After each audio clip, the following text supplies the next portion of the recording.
Hilchos Shmittah v'yovel perek shmini, the laws of the sabbatical year and the jubilee year, chapter 8. Says the Rambam, kederech she'asur laved ha'aretz b'shvi'is, the same way it's forbidden for a Jew to work the land during Shmittah, kach asur lechazek yedei Yisrael she'oivdin oisa. It's also forbidden to strengthen the hands of Jews who purposely work during Shmittah. One of the few times in halacha where we talk about not helping non-observant Jews, so to speak. Here's a Jew who doesn't care about Shmittah. Besides for your own prohibition against working your own land, you can't help out that guy. Or you cannot even sell them utensils to work with. Because it's forbidden to strengthen the hand of people who do sins. So you can't sell pitchfork? Oh, so he's going to say a couple of things now. Halacha beis ve'elu kelim she'ein ha'uman rashay lemachran b'shvi'is lemisha chashud al hashvi'is. The following are a list of utensils that a craftsman cannot sell to somebody who's suspect to work on Shmittah. Machresha ve'kol keleha, the plow and all of its parts. There are many parts to a plow. Ha'oil, the yoke, that's a yoke, what you put on top of the oxen to have them farm properly. The hamizre, and a winnowing fork. This is it's pitchfork winnowing fork. They would use it to winnow, right? You lift up the chaff and then all the kernels fall back down and you have all the wheat. The hadeker, it's an argument what it is. Some say it's this one. It's called a maddock. Some say it's the other one. They make it straight. Huh? It's part of like a plowing procedure. Some say it's a hoe. This is a hoe. Zeh haklal, this is the rule. Kol shemalachte miyuchedes limalacha she'asura b'shvi'is. Any tool whose only use is for work that's forbidden on Shmittah, asur lemachar lechashut. You cannot sell it to a suspect Jew. V'limalacha she'efshar she'tiyah asura v'tiyah muteres muter lemachar lechashut. But if it's a tool that can be used for something that could be forbidden, but also for something that could be permitted, so you don't know what he's going to use it for, then you can sell it even to a suspect Jew because he might use it for something that's okay. For example, Keita, what does this mean? Moicher huloi hamagal v'ha'agala v'kol keleha. You can sell to a suspect Jew a sickle or a wagon and all of its accessories. Sheim yikzer by ma'at v'yavi al ha'agala ma'at hariza muter. There's no prohibition to harvest on Shmittah. There's a prohibition to harvest like you harvest any other year. To harvest a lot, but to harvest a little, there's no problem. So what if this Jew is going to take his sickle, harvest a little bit of wheat, put it onto his wagon, bring a little bit of wheat? It's going to be okay. True. If he's going to cut it the way that normal harvesters cut it, or he's going to bring all of the fruits of his field, it's forbidden. But you're not supplying him with the means. Yeah, you're not in charge of that. You're not forcing him to do that. You can do something that's permitted. If you're dealing with a Jew who's not suspect, you can sell him anything. Even if it's a thing whose normal use is for forbidden things on Shmittah, He's not going to do it then. since he's not suspect, you can sell it. It's very possible he's buying it now because it's good rates, good prices. But he only plans to use it. Oh, exactly. It's like an esrog after Sukkot. It's worth it. The stock of esrog goes all the way down. But it's Shemitah, maybe there's no business. You have something else said. Some Jews they suspect it, say, okay, I'll buy No, it. suspect it. I keep it for whenever I can use it. It's a good price. I come up. No, suspect, we don't, if you're already suspect, we don't deal with you. He's not suspect. And that's why he's allowed to buy it in this way. Halacha hey, hayoitzer, a potter who makes barrels, moicher chamisha kade shemen v'chamisha aser kade yain. He can sell in units of 5 oil barrels and 15 wine barrels. Because we saw the other day, that's the minimum amount. You could bring home 5 oil barrels, 15 wine barrels. You can sell to a non-Jew even more than this. You don't have to worry, maybe the guy is going to sell it to a Jew. Doesn't matter, you're not in charge of that. You don't have to worry about that.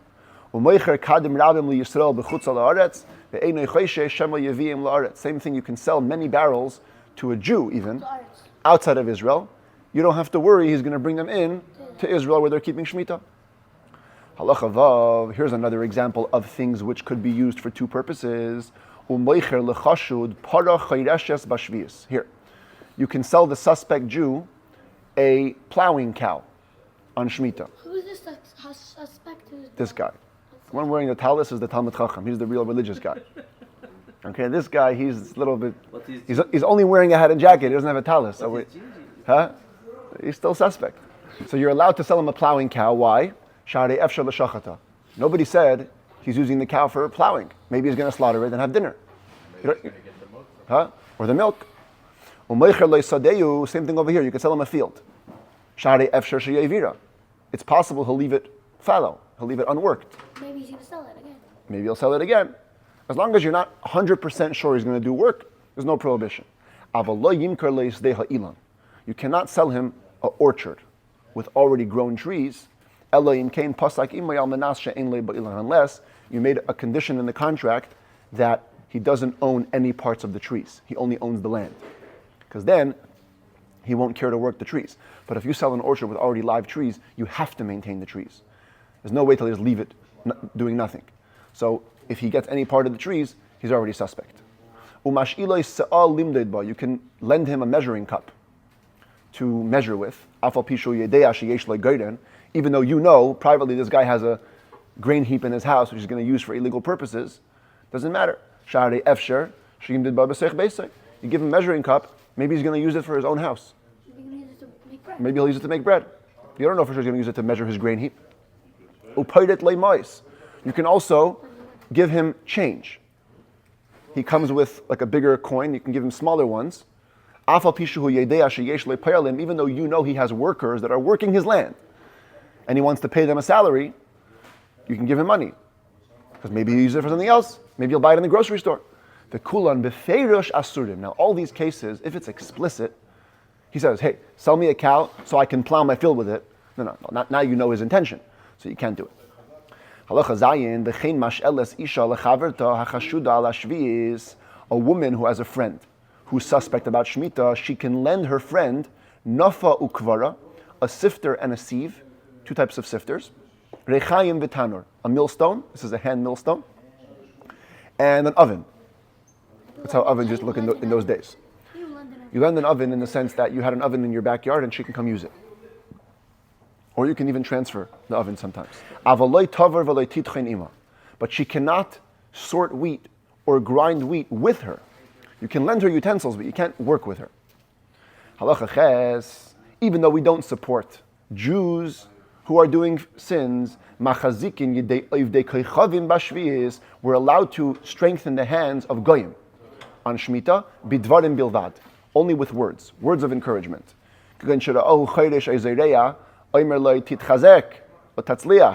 If you see a non-Jew plowing or planting, you can say, be strong, be successful, or anything like that.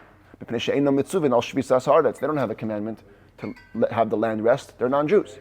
But of course, you shouldn't help them by hand. But that's literally what the Yeah, that's because then you're working. But you can give them encouragement. You can remove honey from a beehive. That's how you do it, right? The bees, they make honey, they put it in their hive, and you take a knife and you slice it down. That's how they do it even today. You get the honey off of it. So you can do this with a Gentile because this is not working the land. This is just getting honey. You can also lease from them plowed fields, lightly plowed fields, because they're not obligated in Shmittah for us to penalize them. So there's no problem if they plowed the land and you're leasing from them, no worries. In Syria, which is the areas right outside of Israel, which are sometimes like Israel, sometimes not, you can do work with detached produce, but not attached produce. Ketzad, what does that mean? Dashin, you can thresh.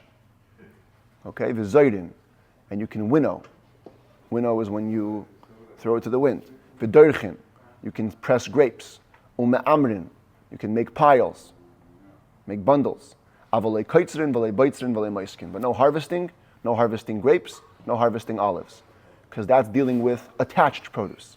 The other ones are dealing with detached produce. And the same applies in all similar situations. Halacha Yud. The same way you cannot do business. Oh, here's harvesting wheat, grapes, and olives. Okay. The same way you cannot do business with Shmittah fruit, and you cannot guard them, you cannot store them away. Kach osur likach me'am haaretz. You cannot buy such produce from an unlearned Jew. We can't give holy money, Shmittah sanctity money, to an Am Haaretz, even the smallest amount. Maybe he's not going to eat them in Shmittah holiness.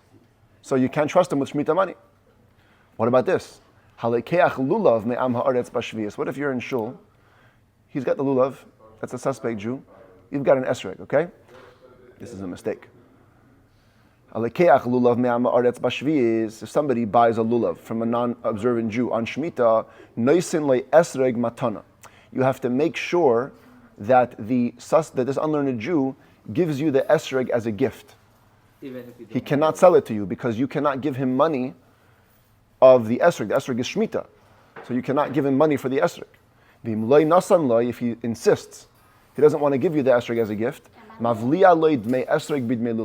you can swallow the esrog money in the lulav money. In other words, you tell him, here, let's say a lulav costs $50 and an esrog costs $100, right? So you can tell him, I'm paying you $150 for the lulav. You don't want to associate any money with the esrog, because the esrog is Shmittah fruit, and it's going to cause the money to become holy, which we don't want the Am Haaretz to have. When do we say this? When the person was selling types of fruit that are usually protected, like figs and pomegranates. So if the Am Haaretz is selling such produce, probably he got the esrog also in an illegal way. But if he was selling fruits that are probably coming from ownerless places, this is pegam, rue. The hayarbuzin. Yarbuzin, according to some, are sorrel.